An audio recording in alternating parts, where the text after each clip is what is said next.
We are honored to have our keynote speakers, Lorena from the Department of Commerce and Julie from the Small Business Administration to give us the latest and greatest of these two leading agencies in terms of boosting our small businesses, which are the backbone of the economy.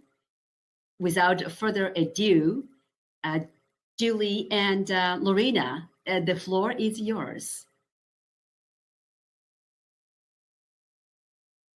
Thank you so much, Lan. Thank you for inviting us to participate in this symposium. Again, my name is Lorena Molina-Irizarry, and I am serving as a senior advisor for Puerto Rico, but currently working as well on supporting not only the Census Bureau, but the Department of Commerce in some of our efforts. And given the topic of this conversation, definitely relevant, some of the work that we have collaborated on in the past, actually, and looking forward to share a little bit more of that on how we work through the Opportunity Project and different innovation programs on collaborations around innovations to support small businesses.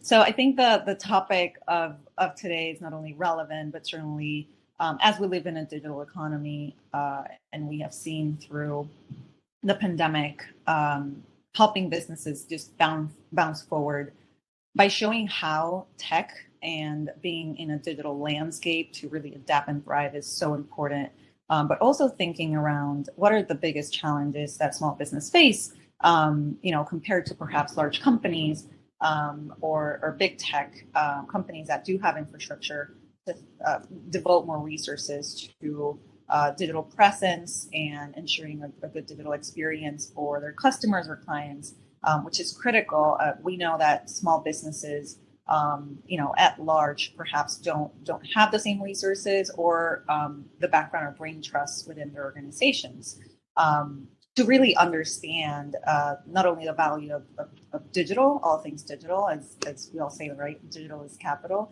and treating it as such to really allocate more resources and more energy in how their posture in this digital economy helps their business thrive. And also coming from the Census Bureau and thinking about all things data and privacy and data protection, really thinking about how to better protect client and consumer data. Right, we know that many of cyber criminals and hacks that happen, we hear in the news all the time, are mostly or perceived to be directed at large companies or large institutions, and in reality it's estimated that over 60% of small businesses do get hacked or have some sort of cyber attack. So really the privacy and protection of the information that is collected now by transitioning into e-commerce platforms and others is just it's critical for doing business. So given that we live in the internet era, allowing business of all sizes in any location reach new markets and provide new opportunities using digital-based tools, whether it is again e-commerce or maintaining a website or just using email marketing, having a digital strategy is critical, and thinking about cybersecurity is critical as part of their operational plan for resiliency and for growing their business. So we know that theft of digital information has just become one of the most commonly, reported fraud or experiences that small businesses face. And with the internet, it provides such opportunity for growth. We live in a global economy, and we know that being online is critical for growing a business, but also thinking about what are the resources and tools and opportunities that small business have to create a really robust and solid digital plan, and thinking about cybersecurity certainly first. I wanted to mention there are several resources actually, like FCC has a small business cyber planner.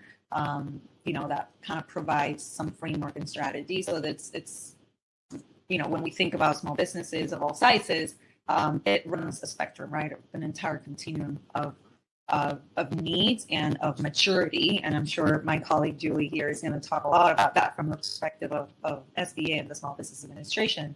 But we don't need to start from scratch, right? There are frameworks, there are tips, there are resources for small businesses to kind of transition into the digital economy in a safe way that still provides for growth. Whether that's looking at human capital and training employees and security principles, protecting information, and that means information that you collect perhaps from clients or customers, or just thinking about your networks from being hacked or attacked.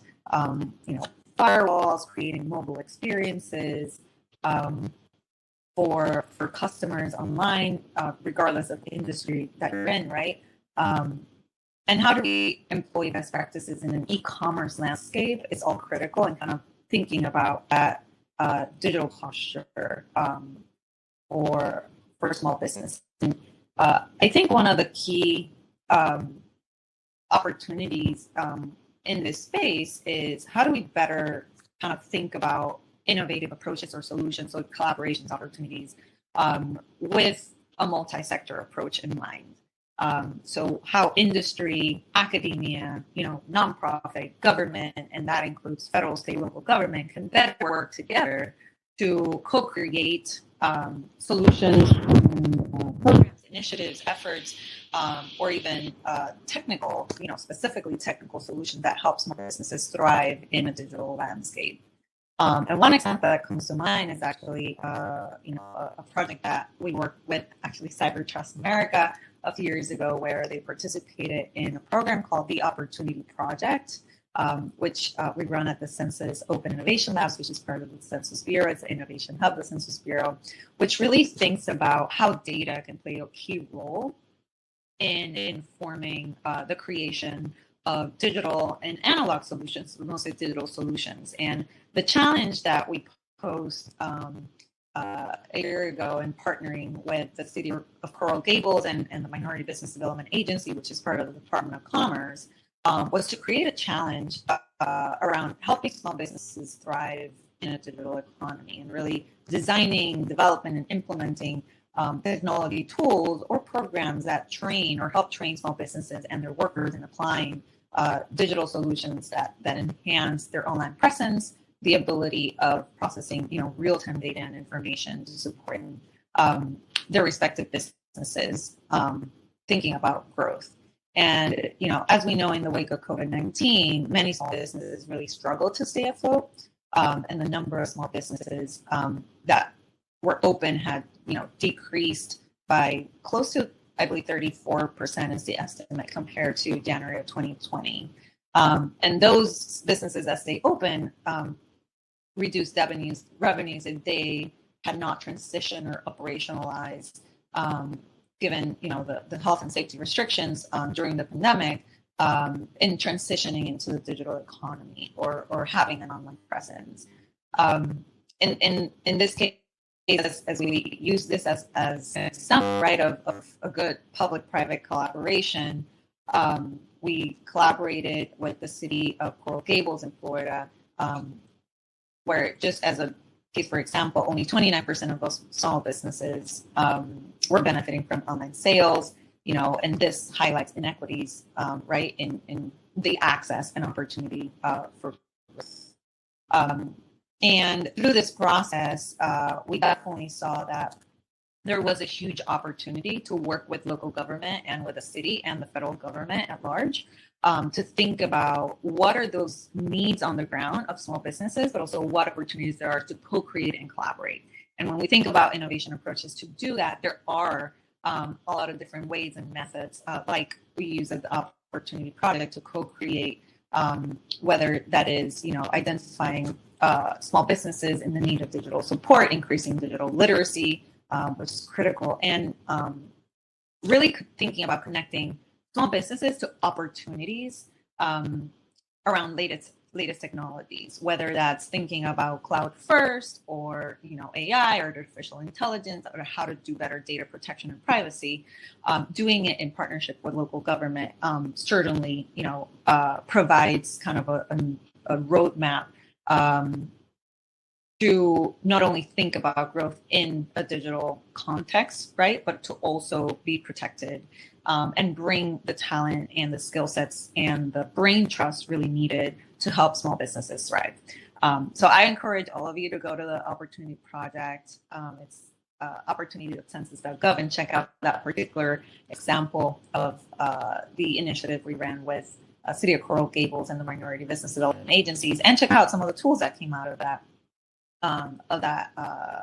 project, which we call Sprints. And before I hand it over to my colleague. Yeah.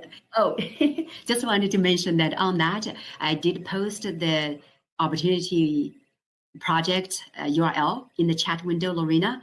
And thank you so very much for leading that very successful initiative, and which is a flagship program, as I understand it. So thank you. Absolutely. So I'll hand it over to Julie, but the one last thought I had in mind is we talk about, digital economy and technology and tools that would help small businesses. But at the end of the day, we need to think about the human behind it, right? About the experience of us as human beings and how we interact with businesses, and how do we want to partake in ensuring that the experience online and in a digital landscape is safe and secure for everyone, especially around the data that is collected and that it's living in custody of small businesses that collect it. And it starts with training and talent and the human capital piece of this, which is so critical in how do we upskill and how we increase the brain trust and the knowledge base that small businesses have or have access to or opportunities to, in understanding what does it mean from a cybersecurity standpoint, but also what does it mean from an opportunity or growth to be in a digital economy and online presence.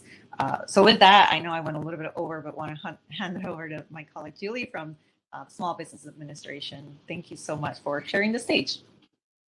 Thank you, Lorena. I appreciated your comments, and so spot on with so many of the thoughts that you shared, especially around our small businesses and what they had to do to survive during the pandemic, right? So, hi everyone, I'm Julie Clowes. I'm with the Small Business Administration, and I'm joining you today from San Francisco.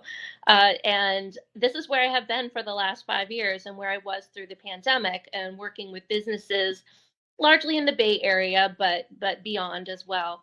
And it's been really interesting as we talk about digital divide. I mean, that's not a new conversation, right? But I think COVID kind of put a little different spin on some of it.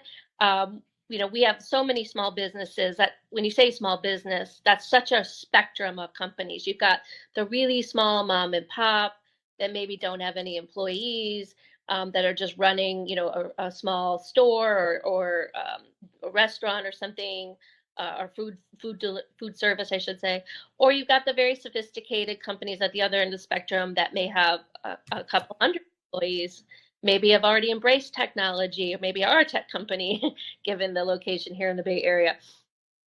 But we have this big spectrum, and I think during the pandemic, we saw most small businesses, jumped into technology because they had to survive, right? And they might not have given it a lot of forethought. They might not have had a plan. They probably were in panic mode in the beginning, going, oh my gosh, I had to shut down my physical location. How do I reach customers? How do I still sell? How do I still communicate? And if they didn't have a website, they may have had to pop one up. They may have turned to one of the e-commerce platforms or one of the other services, third-party services that are out there, in order to help them continue to reach customers and sell their product or service. So now I think is a really great time to start having these conversations again about the digital divide, and for some of them that jumped into it during the pandemic and really had no plan, they just did what they thought they had to do to survive. it's trying to reach with them and work with them, right? And see like, hey, you made some decisions that helped you get through the worst of the pandemic, we hope. And now maybe it's a good time to sit down and assess what you did. Is that really the best decisions for your business? Like, how do you want to continue with these platforms that maybe you subscribe to, or do you want to look at other options? Do you want to really sit down and put a plan together? Because obviously embracing technology comes then with the cybersecurity aspect of it, right? You're getting all this data and all this information and you need to protect it. Excuse me.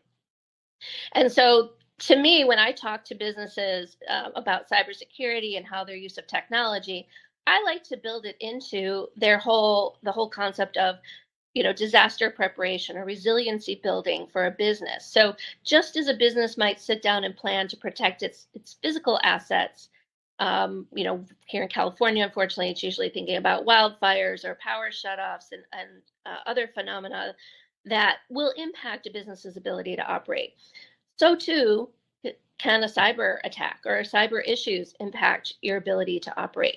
So as you're thinking about protecting the physical, or as a community is building a plan to help businesses think about protecting the physical, they also need to protect the digital and the electronic information that they have. Because I guarantee every business has more data than they think they do. A lot of these small businesses are like, oh, this doesn't apply to me, or I'm too small. Nobody's paying attention to me. And as Lorena has told us with some of the statistics, that's just not accurate. Any business of any size is vulnerable if they don't take some steps to protect the data that they are collecting, whether it's internal from their employees, whether it's external from customers. Any of that data is valuable and needs to be protected in some way, shape, and form.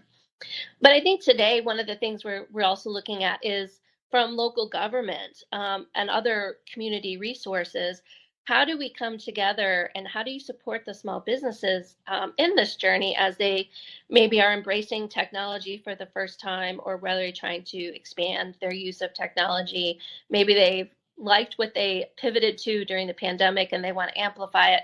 Maybe they're still not sure, that they're doing the right thing, and that maybe it's costly and they need to have an assessment. And I think because we have such a variety of small businesses, there's no one right answer, no one thing that any community should be doing to support their businesses. I think they need to sit down and do that assessment and decide what is going to be the goal or the objective. And maybe it's going to be broken down into steps. And really, I kind of look at it largely in two buckets, an educational bucket and then more of an action-oriented bucket. And in the educational side, it is that learning about the tools and things that are available. I think everyone understands the importance and why, being online and protecting your information is important, but really learning more about the tools and technology that's out there, or how to do an assessment to say, like, is what I'm using the best for my business and what I want to do, my personal business of goals and objectives may be. And then also, just the general education about what does it mean to protect data, and understanding a little bit more about how, not that you have to become this IT person necessarily, but understanding like some of the vulnerabilities and how to assess your systems, or if you're using a third-party system, what questions you should ask them so that you know that you're using a good service and your data is protected. So there's a lot on the education space, and that's a very important space. But then I think there's also the action side too, right? And that's the businesses that say maybe, okay, I know a little bit about it, but I'm still a little intimidated and I don't really know where to start. It could be things as putting together a community team, if you will, with local government, maybe some local resources, looking at SBA resources such as our business advising community through the small business development centers, our women business centers. We have veteran business outreach centers, and we have SCORE. And there are experts in all of those organizations. Some probably came from the IT industry themselves and might have really specific subject matter expertise that the community can tap into. And so it's coming up with that plan of like, what do we want to put together? What actions do we want these businesses to take? And if they need to take these actions, maybe the next question is, how do they finance it, right? Some of these actions that we want businesses to take might require a little bit of a capital investment up front. And that's again where I think looking at SBA partners, whether it's our traditional bank partners or maybe some of our nonprofit partners, such as CDFIs and other organizations that might want to come in and join with a community effort if there's a targeted goal and objective to support the small business community and make them as resilient as possible and make sure that they are able to participate in the digital economy in the best way for that business. So I think there's when we're talking about partnerships and collaboration, I do encourage, any of our local government or other organizations that are joining us today to think about looking at your local SBA resources and how you can bring them into the mix. Because while SBA might not have the ability to, write a check to support a particular initiative, we do have a lot of resources that we utilize every day that can be combined to work with the local government to create this really robust project, similar to what Lorena was talking about in Coral Gables, to really help the small business community. And I do encourage looking at leveraging some of the grassroots entities we already have in place all across the United States, particularly our business advising team through all of our grant partners, because they're a great gateway to reaching all of these small businesses as well, because they're hopefully clients of one of our business advisors. So I know I'm running up against time as well, and I think we have a couple of questions. So I will stop there. And Lon, I don't know if you want to facilitate some questions. Yeah, thank you so much, Julie. You have always been a champion of applying new technologies, whatever is helpful to small businesses, ahead of the curve. So the small businesses can benefit rather than being left behind, as we know. I'm also searching through the link for questions. In the meantime, I do have one. Wanted to pick both of your brains. Say combined, Julie mentioned, and that I do believe also is the key going into the future. It echoed strongly from yesterday's conference as well. Now about the combined, how do we do that seems to be a little bit unclear for some of us, especially for newer people who wanted to do something like to help with digital divide. I'll take myself as an example. So I have Fortune 500 experiences, and I have a background in cybersecurity, and I know that small businesses and even local governments are underserved because of the challenges, right? Everyone knows they don't have a whole lot of budget. Also, there's a shortage of qualified cybersecurity professionals and all. So what we are doing now is to combining those professionals who already have the expertise, who are passionate about volunteering, and the newer entrants who have the training but need the first experience. Right, combining those talents and the small businesses who are already willing to try and digital capabilities, but don't have the budget or support to go ahead. And as such, we have been hoping to also gain and scale this innovation. I believe it is an innovation, right? Combining everyone's what everyone has, basically utilizing the group of people helping each other. What you lack is what I have, the other person has, and so together, voila, you have the solution.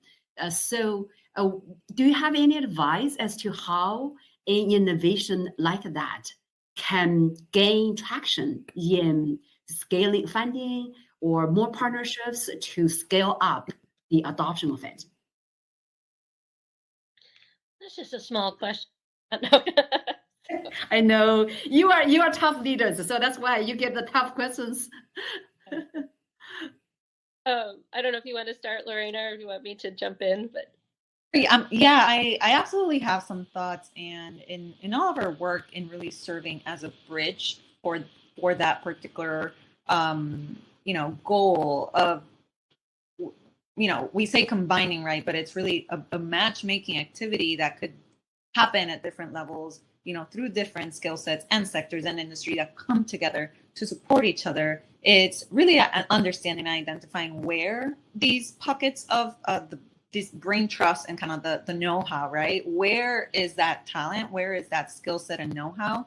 And how can we better reach them? And what are the different incentives that would move, that organization or individual to want to support, right? And to want to be part of that process. And I think the level of ownership in that is really critical. One of the things that we have seen over and over again through research and has been very well documented is that there needs to be a what's in it for me, right?